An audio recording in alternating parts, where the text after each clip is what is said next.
أعوذ بالله من الشيطان الرجيم بسم الله الرحمن الرحيم وفي أموالهم حق للسائل والمحروم صدق الله العظيم وقال رسول الله صلى الله عليه وسلم إن الدنيا خضرة حلوة وَإِنَّ اللَّهَ مُسْتَخْلِفُكُمْ فِيهَا لِيَنْظُرَ كَيْفَ تَعْمَلُونَ أو كما قال رسول الله صلی اللہ علیہ وسلم۔ اس پر تو گفتگو ہوتی رہتی ہے کہ زکوٰۃ کس کو دی جانی چاہیے۔ اس مجلس میں ہم یہ گفتگو کریں گے کہ سوال کرنا، بھیک مانگنا یا ہاتھ پھیلانا کس کے لیے جائز ہے۔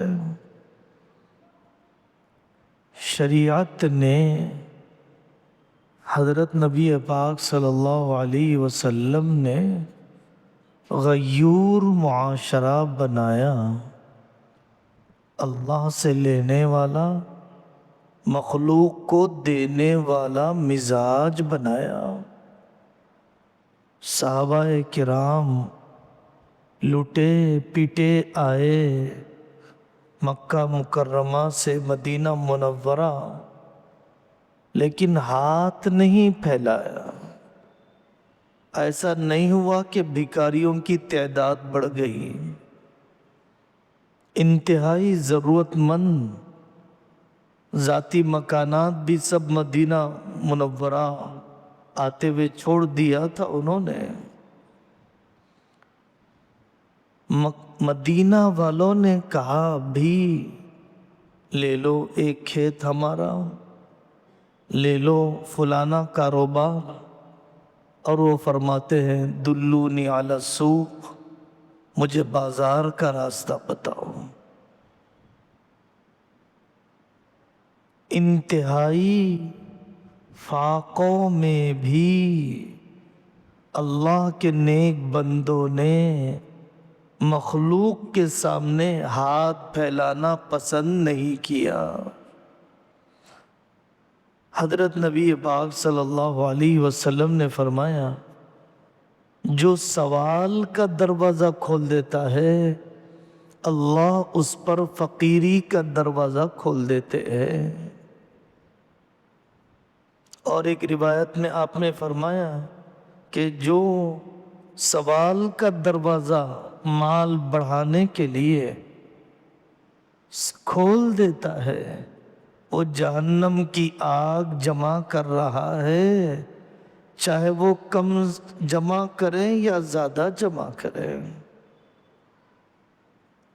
قیامت کے دن نوچا ہوا، کھودا ہوا، عیب والا چہرہ لے کر آئے گا جس نے سوال کا ہاتھ پھیلایا۔ قوم کے لیے مانگنا، مدرسے کے لیے مانگنا، اجتماعی ضرورتوں کے لیے مانگنا، اداروں کے چلانے کے لیے مانگنا الگ ہے، وہ تو بڑا فضیلت کا کام ہے، انتہائی قربانی ہے، اپنی غیرت کو ذبح کرنا ہوتا ہے۔ لیکن اپنی ذاتی ضرورت کے لیے سوائے ذات باری کے، سوائے اللہ کے کسی سے نہ مانگا جائے۔ عرفہ کے میدان میں ایک شخص بھیک مانگ رہا تھا، حضرت علی نے فرمایا جہاں اللہ سے مانگا جاتا ہے وہاں مخلوق سے مانگ رہے ہو۔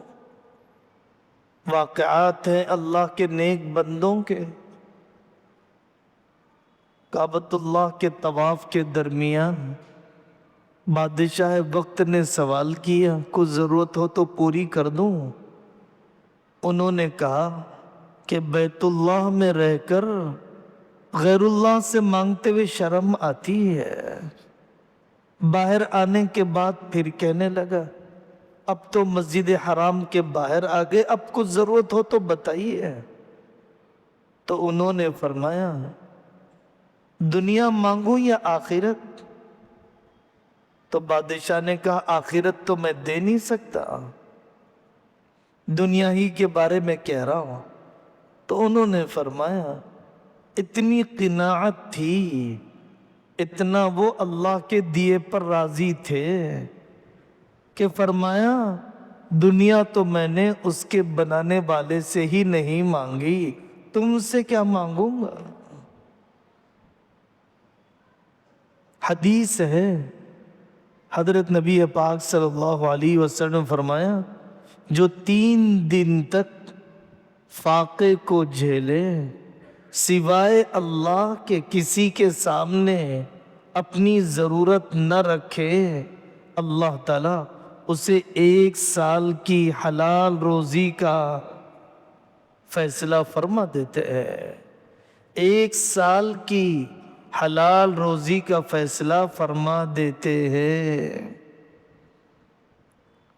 خرچ کرنے کا حکم دیا گیا للفقراء الذین احصروا فی سبیل اللہ.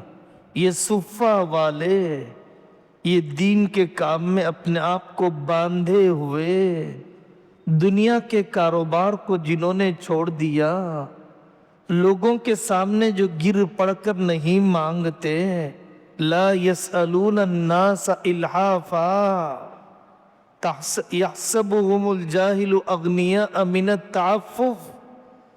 ان کی خودداری کی وجہ سے مالدار سمجھ لیتے ہیں جاہل لوگ انہیں. ان پر خرچ کرنے کے لیے قرآن نے کہا پیشہ ور بھکاریوں پر نہیں, جنہوں نے بھیک مانگنے کو اپنا کاروبار بنا لیا. ملک میں عالم میں بھیک مانگنے کے لیے ٹیمیں ہیں, مافیا ہے, غلط کاروبار ہے. عقل حیران ہوتی ہے جب رپورٹ ہمارے سامنے آتی ہے. حضرت آقا صلی اللہ علیہ وسلم نے حضرت قبیصہ بن مخارق الہلالی رضی اللہ عنہ سے فرمایا جب انہوں نے اپنی ضرورت رکھی, انہوں نے شیورٹی لی تھی کسی کی, ضمانت لیا تھا, ان کے گلے پڑ گیا وہ قرض, گلے پڑ گیا وہ مال, تو آقا صلی اللہ علیہ وسلم نے اس وقت فرمایا 3 آدمیوں کے لیے سوال کرنا, ہاتھ پھیلانا جائز ہے. پہلا تحمل حمالتا فحلت له المسئلہ, اس کے گلے میں پیسے پڑ گئے, شیورٹی لی تھی کسی کی. رجل اصابته جائحہ, آفت آ گئی اچانک, کنگال ہو گیا, دیوالیہ نکل گیا, آسمانی قسم کی آفت. رجل اصابته فاقۃ حتی یقول 3 من ذوی الحجا, ایسا شخص کہ جس پر اتنے فاقے آئے کہ 3 عقل مند کہنے لگے وہاں جاؤ, وہ آدمی تو بہت تنگی میں گزر بسر کر رہا ہے. معاشرے میں شوقیہ فقیر بڑھتے جا رہے ہیں, چاہ کر جو فقیر رہنا چاہتے ہیں, جنہوں نے محنت نہ کرنا, کاہلی نہ چھوڑنا, اپنی بے ہنری نہ چھوڑنا طے کر لیا ہے, ایسے لوگوں کو دینا, اپنی قوم کو اس میدان میں اور بڑھانا ہے. یہ طریقہ کیوں نہیں ہو سکتا؟ ہم نے ایک شخص کو مانگتے ہوئے دیکھا, اس کو ہم نے بلایا, اسی جگہ پر مانگنے کے لیے مت بیٹھو, تحفے کے پھول بیچنے کے لیے بیٹھ جاؤ, چپل بیچنے کے لیے بیٹھ جاؤ, بیگ بیچنے کے لیے بیٹھ جاؤ.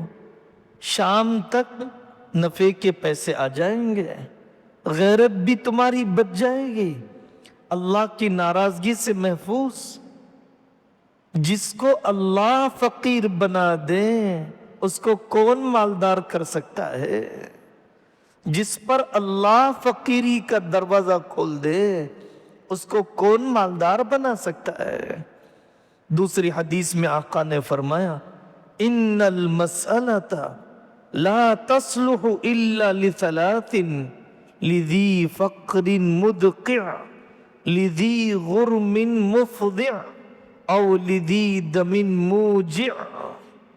اس شخص کے لیے جائز ہے کہ جو کمر توڑنے والی فقیری میں ہے یا ذلیل کر دینے والے قرضے میں ہے یا کسی کے خون بہا بلڈ منی دیت دینے کا ذمہ اس کے اوپر آ گیا تو ٹھیک ہے۔ غور کرو میرے بھائیوں، حضرت آقا صلی اللہ علیہ وسلم اتنے سخی، اتنا دل پسیجتا، نہ جنہوں نے کبھی نہیں کہا اپنی زبان سے، صحابی آتے ہیں ہاتھ پھیلاتے ہیں، آقا نے فرمایا ما عندک شیء، کیا ہے تمہارے پاس؟ وہ صحابی فرماتے ہیں کہ میرے پاس ایک ٹاٹ کی چادر ہے اور ایک لکڑی کا برتن ہے۔ کون ہے اتنا فقیر؟ ان کو بھی آقا صلی اللہ علیہ وسلم نے فرمایا کہ اسے اپنی مجلس میں بیچ کر 1 درہم سے گھر کا کھانا، 1 درہم سے کلاڑی لکڑی لگا کر دیا اور فرمایا جاؤ جنگل کی طرف۔ ہمت بندائی، پیروں پر کھڑا کیا۔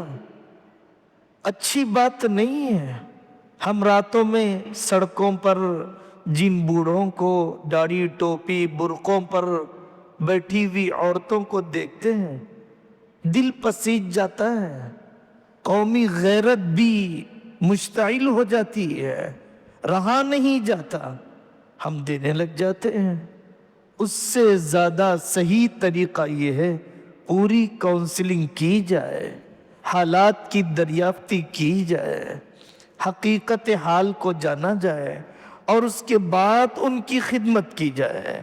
حضرت سہل الحنظلیہ رضی اللہ عنہ فرماتے ہیں حضرت نبی پاک صلی اللہ علیہ وسلم نے فرمایا جس کے پاس 1 دن کا کھانا ہو اس کے لیے سوال کرنا جائز نہیں۔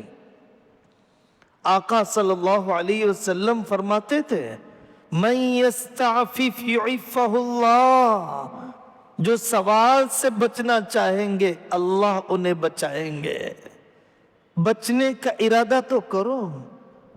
ایک مجلس میں آپ نے صحابہ سے پوچھا، حضرت ثوبان تھے، وعدہ کرو مجھ سے سوال نہیں کرو گے کسی سے۔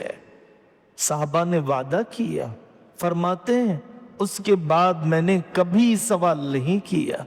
حضرت حکیم ابن حزام رشتے میں ہیں حضرت نبی پاک صلی اللہ علیہ وسلم کے، مانگا انہوں نے دے دیا آقا نے، پھر مانگا انہوں نے پھر دیا آقا نے، پھر مانگا۔ آقا صلی اللہ علیہ وسلم نے انہیں سمجھایا یہ دنیا نظر آنے میں میٹھی، نظر آنے میں ہری بھری، کھانے میں میٹھی، اگر یہ دل کے سوال کے بعد بھی آئے تو اس میں برکت نہیں ہوتی ہے۔ زبان سے سوال نہیں کیا دیجئے، دل سے سوال تھا یہ آئے گا تو کچھ دے گا مجھے، دل کے سوال کے بعد بھی آئے گی یہ دنیا تو اس میں برکت نہیں ہوگی۔ حضرت حکیم ابن حزام رضی اللہ عنہ فرماتے ہیں اس کے بعد میں نے کبھی سوال نہیں کیا۔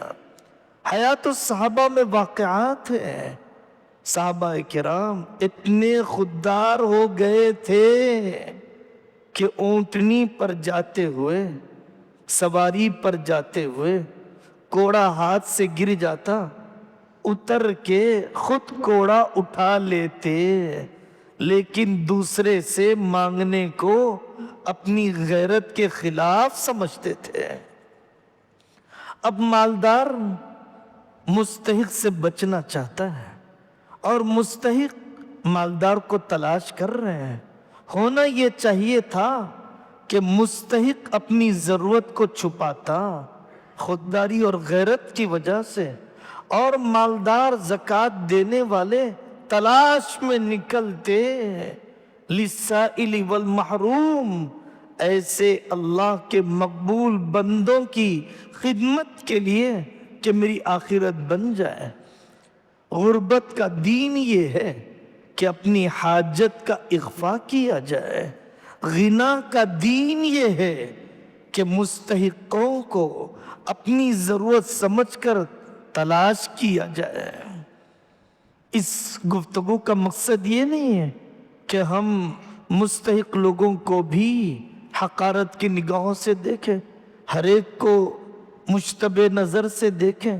پورا اکرام کریں، خودداری کا لحاظ کریں، ان کی پیشانی پر شرمندگی کی لکیریں ظاہر ہونے نہ دیں، اور پورے حسن ظن کے ساتھ حالات کو دریافت کریں.